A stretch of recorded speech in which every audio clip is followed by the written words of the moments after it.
What's up, everyone? This is the Montre Black. Today we're gonna react to a death battle: Sauron versus Lich King. Let's watch. This episode of Death Battle is sponsored by Bespoke Host and Shady Rays.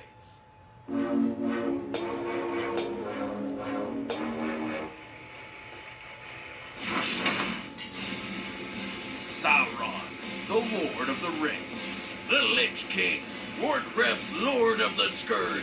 Evil has many shapes, but few can match the presence of these kings of blight and shadow. He's Wiz and I'm Boomstick. And it's our job to analyze their weapons, armor, and skills to find out who would win a death battle. Within the timeless halls, at the dawn of creation, the supreme god Eru and his angelic Ainur created all of existence through a single harmonious song. But one of these angels just had to be a rebel. Melkor ruined that harmony, giving the world its many, many imperfections, like Wiz. Then after messing up God's hit single and going rogue, Melkor took up a new name just to be even more metal. Morgoth. Morgoth's power was impressive, daunting. Several Maiar, essentially lower-ranked angels, joined him in his frightening conquest of the world he had helped create.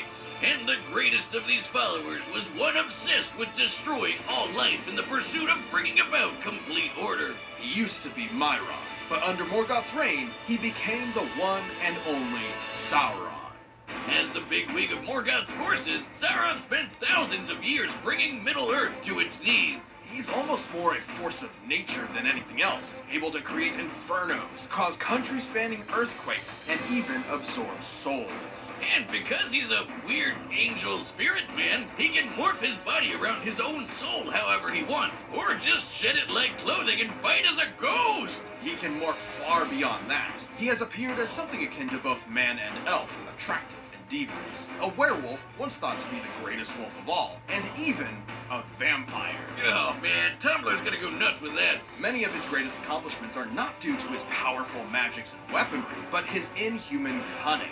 Sauron is nothing less than a master of manipulation. He's like if Loki and Satan did a fusion dance. He loves to trick someone with illusions, shadow magic, or just by toying with their sad, predictable, pathetic human emotions. Like when he convinced Saruman to join the evil side, who was basically a super wizard specifically meant to lead the charge against Sauron. In some ways, Sauron is actually wiser than the master he served. In the most epic war to eclipse all other wars, humans, dwarves, elves, and more united to destroy Morgoth, casting what remained of Melkor into the void. But Sauron saw it coming and bailed faster than me at a divorce hearing, just to show back up centuries later in the fiery pits of Mordor. There, the Dark Lord created a plan to conquer everything.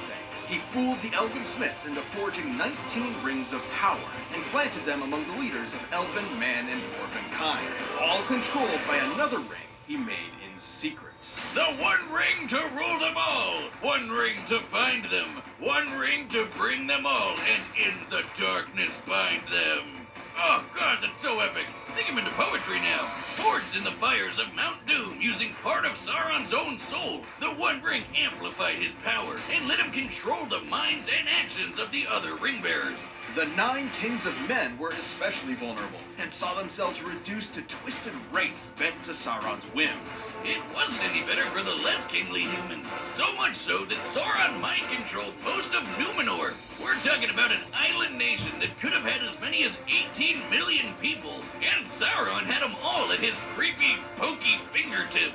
This led to retaliation from Eru, who had hardly directly intervened ever before, even against Morgoth. Eru sank Numenor, while Sauron was still on it. But the Dark Lord's spirit persevered, indestructible even against the wrath of God. Sauron used the ring to build himself a new body. It may have cost a lot of power, but he took a biblical event to the face and went right back on to being evil. And yet, putting so much power into one object did have drawbacks. Which hit back hard when Isildur subtracted a digit from his hand. The Warrior King did more than just cut off a finger. He took the ring and its power for himself. This act forced Sauron to retreat as a disembodied spirit, threatened by his own power in the hands of another. And should the One Ring be destroyed completely, Sauron's spirit could be rendered impotent beyond repair. It isn't all bad, though. The ring can turn you invisible, create visions of impending doom, and has one hell of a defense mechanism. Yeah, who'd want to destroy it when it makes you want it? Has a will of its own, with promises whispered even the best of us can't refuse. The greatest poultry dinner ever, Boomstick. Bourbon, pecan, parmesan, turducken. It's so precious. What did you just do? What? It sounded delicious. Well, ring or no ring, Sauron's a beast. He's swatted away armies of soldiers, interrupted Mount Doom through sheer willpower. He has total control over his own being and can modify his soul at will. So he can definitely resist someone like spooky ghost Celebrimbor trying to dominate a spirit. And being among the strongest Maiar, the peak of Sauron's power is beyond that of Osei, a lesser Maya, which is specifically important because Osei single-handedly razed the island of Numenor. Yeah, remember that island that got no one? That place. No wonder everyone wants his ring. Who could turn down that much power? Not Isildur. The hearts of men are easily corrupted, and he kept the ring rather than destroy it. But in the end, the ring destroyed him and waited for its master's return. Sauron was rebuilding Mordor into a world-conquering force. And after a little bit of good old-fashioned torture, he found out the ring was in the Shire. The chillest, coziest, dopest place imaginable. Ah, man, when I retire, I'm gonna go live in a hobbit hole and just get lit 24/7. And so began the War of the Ring. Sauron's forces covered the land, seeking both the ring and the downfall of man, always shadowed by the symbol of his ever-present influence, the Eye of Sauron. It was a slaughter fest. Middle-earth stood no chance. Everybody basically accepted death by orcs as inevitable. It was hopeless. The kingdoms of men would finally fall for good. Save for the Dark Lord's truest weakness. Sauron's cunning and stratagems were impressive, sure, but ultimately, he never truly understood the people of Middle-earth. In his mind, absolute power was factually irresistible. He never imagined a mere mortal could ever, or would ever, seek to actually destroy the One Ring. Against all odds and a whole lot of walking, Sauron was defeated. Not by the sparkly new king or the armies of Middle-earth, but by the most unlikely creature imaginable, Elijah Wood. Yet, even as a formless shadow, Sauron's legacy remains one of domination, treachery, and most of all, fear. Fitting for the being that represents, and I quote, as near an approach to the wholly evil will as is possible. This episode of Death Battle is sponsored by Bespoke Post. Gear up for fall with Bespoke Post and a new seasonal lineup of must-have Box of Awesome collections. Bespoke Post partners with small businesses and emerging brands to bring you the most unique goods every month. Like the hot sauces in the Scorch Box combined from brands all across the country, perfect for some deliciously devilish home cooking. No matter what you have going on this season, Box of Awesome has you covered. From camping gear essentials to travel must-haves and autumn cocktail kits, Box of Awesome has everything you need for fall. I'm personally digging all the sick knives in boxes like Terra, Forge, and River. Each box is valued at about $70, but you'll only be paying a fraction of that. It's totally free to sign up too, and you can skip a month or cancel anytime, no sweat. Get 20% off your first monthly box when you sign up at boxofawesome.com and enter the code DEATHBATTLE at checkout. That's boxofawesome.com, code DEATHBATTLE for 20% off your first box. boxofawesome.com, code DEATHBATTLE. On the distant planet of Draenor, destruction was imminent. The orc shaman Ner'zhul prepared a spell with his followers to tear the planet asunder, all to escape the fury of the demon lord Kil'jaeden. But when Ner'zhul waltzed through the portal, Kil'jaeden was right there waiting for him. Ner'zhul was forced to serve Kil'jaeden's will to ravage another world, Azeroth. Thus, he was transformed into the first Lich King. This Lord of the Dead was sent to the continent of Northrend, but Kil'jaeden had one more twist for poor Zul. His body was gone, leaving just his spirit, which was bound to a set of armor sealed within a prison of magical ice. Man, this guy can't catch a break.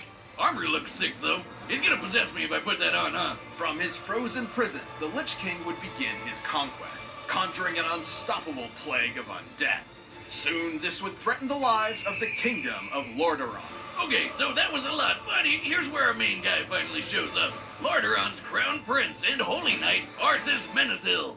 Yes, it does kind of sound like something your doctor would give you for fungus, but hey, no. Arthas was a badass. At 19 years old, he was considered one of the best swordsmen in the world and had mastered nearly every weapon he could. Even with such a skilled warrior as its prince, Lordaeron was already severely pressured by a war with an orcish horde, so a zombie plague was the last thing Arthas needed.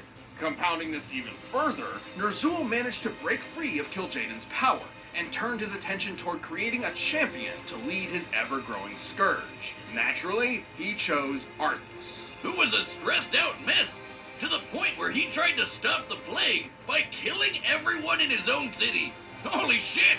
Yeah, he was totally losing it, so hearing a creepy voice in his head really didn't help.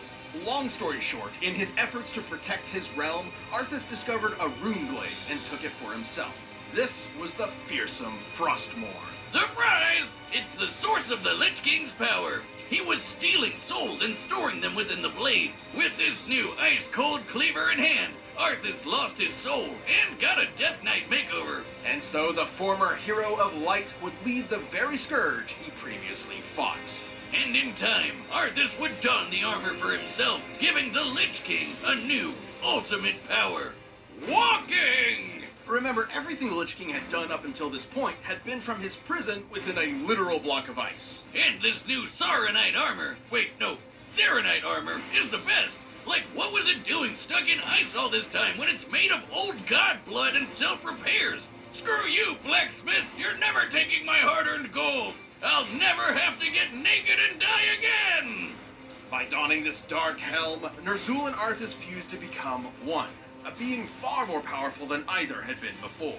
He could effortlessly cover cities in ice storms, murder hundreds with the power of shadow, and learn all of your secrets with the Eye of Acheris. Azeroth's fate was sealed. Everyone was doomed. See this guy? He's Illidan, a 15,000-year-old demon hunter with a bit of a chip on his shoulder. As a Death Knight, Arthas could take him down, even after fighting through a massive army to get to him. Against this new Lich King, Illidan never stood a chance.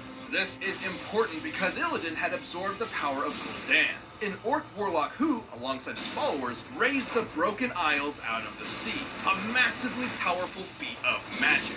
The fact that Arthas, a mortal guy, beat him up is a big deal. Just imagine how kick-ass he'd be in full control of the undying Lich King powers. Oh wait, we don't have to. Ner'zhul may have pulled Arthas' strings up until this point, but he had made a drastic miscalculation. Within the mind of the Lich King, Arthas battled Ner'zhul for control, and won. The power of Frostmourne, of the Scourge, of Undeath itself, was now under the command of Arthas. And by this point, he was just done. Like, with everything. We've all had one of those days, right? Where you see all of humanity is so pathetic they can only be saved by just killing them all, so you rip out your own heart. Yeah, relatable. Determined to end all life, Arthas led his scourge across Azeroth, spreading the plague to every corner of the world. He slaughtered every contender in his path, including legendary champions like this hero of the Horde, Dranosh Sarfang. Who the Lich King bitch slapped to death in one hit, then zombified to serve him instead. Man, that didn't go well. The Lich King seemed unstoppable. Only one thing could take him down. A 25-man raid team of the best nerds World of Warcraft servers had to offer. And that one guy who was just there because he was friends with somebody, but damn, he sucked. With these, heroes triumphant, the Paladin Tyrion shattered Frostmourne with an equally legendary blade, ending the Lich King's vile reign. But the Scourge doesn't work on Phantom Menace battle droid rules, so there must always be a Lich King to keep the relentless undead in check. Yet no Lich King before or since ever matched the terror and malice Arthas brought to Azeroth. Without a doubt, one of the most terrifying kings to ever conquer the world of Warcraft. This episode of Death Battle is sponsored by Shady Rays. Are you looking for an industry-best combination of fit, style, and performance without the big brand price tag? Shady Rays has got all of that to make your perfect summer complete. It's not just quality, Every pair of Shady Rays is backed by lost and broken replacements. If you lose or break your pair, even on day one, they'll send you a brand new pair. Wear them without fear because Shady Rays has your back long after you purchase. And with every order, they provide 10 meals to fight hunger in America. That's over 20 million meals to date. You get to look good with your shades and feel good by making an impact. If you don't love them, exchange for a new pair or return them for free within 30 days. There's no risk when you shop with Shady Rays. Exclusively for our viewers, Shady Rays is giving out their best deal of the season. Go to ShadyRays.com and use code DeathBabble for 50% off 2+ pairs of polarized sunglasses. Try for yourself the shades rated 5 stars by over 200,000 people. Alright, the combatants are set. We've run the data through all possibilities. It's time for an undeath battle!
If he wasn't all-powerful before, look out for supercharged Sauron now. Despite the Lich King's impressive power, Sauron's might was absolute. But not before he got the tool of his life in a crazy close bout. First up, both Dark Lords could counter pretty much any mind or soul-screwing powers, making a lot of their usual tricks way less noteworthy in this match. To be fair, the Lich King severely debilitated Sauron via his plague of undeath. Most physical bodies would not survive such a disease. So Sauron just got rid of his body. Who needs it? especially when you can rebuild one or just start fighting as a ghost. Both things Sauron could do. After all, the plague is intended for organic mortal enemies and has never infected a spirit. Another smaller point for Sauron was his weakness.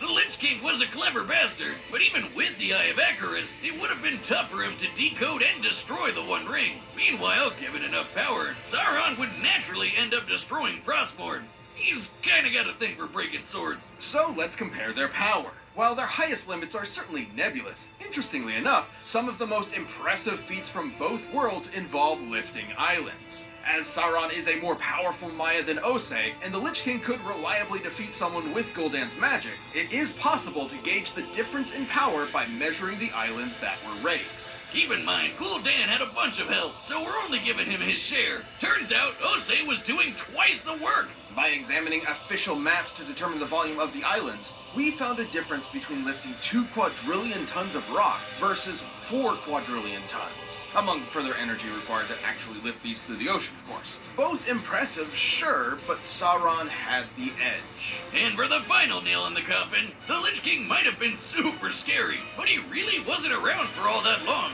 At least not when compared to the experience Sauron has warring with the world for thousands of years. The Lich King certainly posed a threat to Sauron, but the ruler of Mordor's awesome might, enduring spirit, and millennia of treachery proved him the superior Dark Lord. Wow! Is that it? What? Are you sour on the pun? I was pretty Tolkien about it. The winner is Sauron.